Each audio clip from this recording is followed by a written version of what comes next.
So it's official. I've turned into my mother.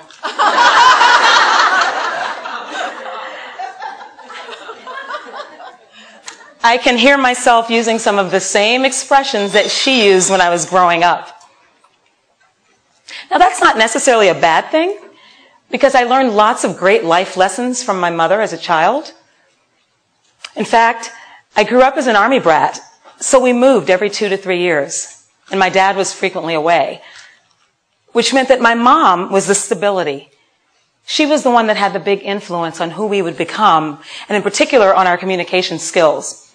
In fact, I don't think there was anyone that had the impact on my communication as much as my mom. I have a feeling you all probably heard some of the same phrases that my mom used. So complete the phrase if they sound familiar. For example, if it ain't broke, don't fix it. Sticks and stones will break my bones. And my personal favorite, if you can't say something nice, don't say no. Isn't that interesting? We've all heard these phrases. And that last one was really big in my family. If you can't say something nice, don't say anything at all. I remember there were times when we might make an inappropriate comment or maybe get ready to go down a dark communication detour, and my mother would immediately cut us off, change the subject. And her favorite random phrase to do that was, nice day if it doesn't rain.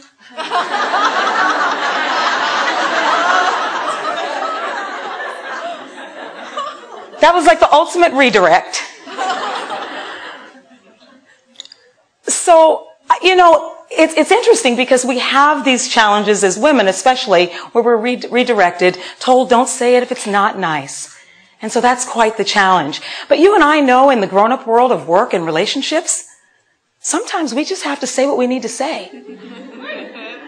And you know, my special challenge is that I'm the oldest of 4 children, which makes me the bossy big sister by nature. So my dilemma, when I first started as a working person years ago, and especially as a supervisor, my challenge was, how do I boss people around without being bossy? Or better yet, how do I boss people around without them knowing that I'm bossy? So that was my big dilemma. And it occurred to me that I could make one small adjustment in my choice of words that would make a huge difference. It occurred to me that I could get rid of the bossy, demanding style and replace it with a request instead.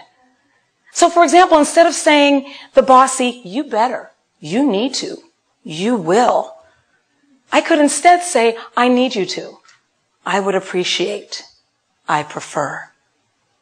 Or if I had to use the bossy you word, I could soften it in a question. Would you be willing to? Would you consider? And that would make a huge difference in being able to get what I wanted. You know, recently I was watching a movie called How Do You Know, starring one of my favorite actresses, Reese Witherspoon. Some of you may have seen the movie. And in the movie, she's a bit distraught at one point after some setbacks. So she decides to go to a therapist. And after about 2 minutes, she jumps up and she says, you know, this therapy thing is not for me. But as she's leaving, as she's on her way out the door, she stops and she asks the therapist, can you at least just give me one piece of general multi-purpose advice? That you would just give anyone. So the therapist stops for a moment and he ponders, he thinks about it, and he says, okay, here it is. Figure out what you want, and then learn how to ask for it. And then later in the movie, she gets some advice from a friend, and the friend declares the following. Most of us are just one small adjustment away from making our lives work. And I thought, isn't that interesting? One small adjustment is probably something that as women we could consider.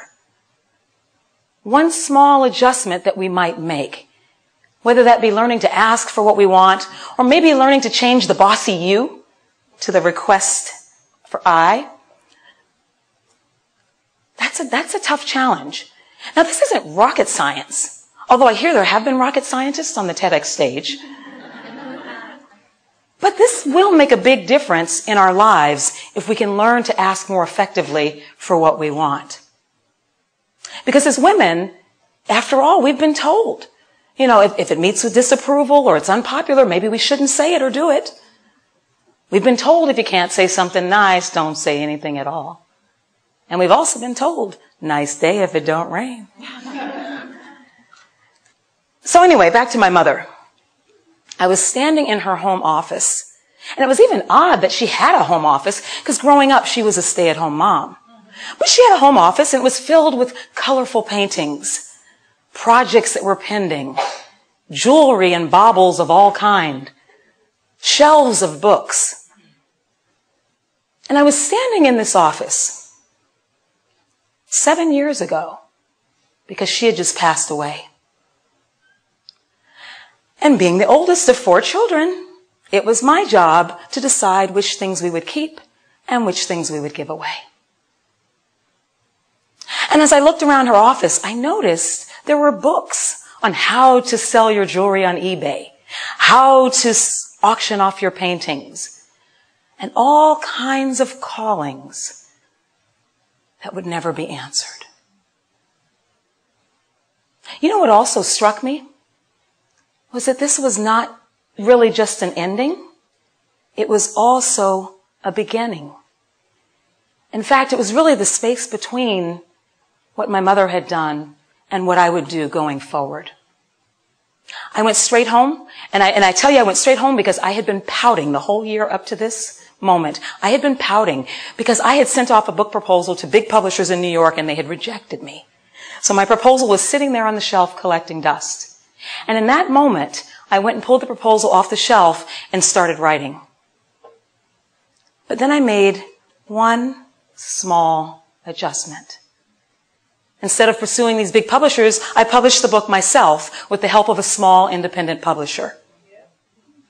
And in the front of the book, there's a dedication that says, "This book is dedicated to my late mother, Doris Maybin, from whom I learned the love of the spoken and written word."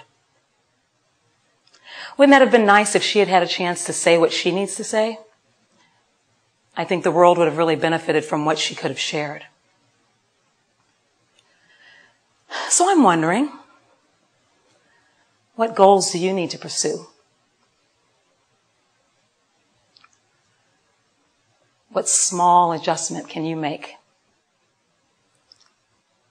What do you need to say that's not been said? It reminds me of the John Mayer song. Some of you may know the song. And he says, even as your hands are shaking, even as your faith is broken, do it with a heart wide open. Say what you need to say. Say what you need to say. Thank you.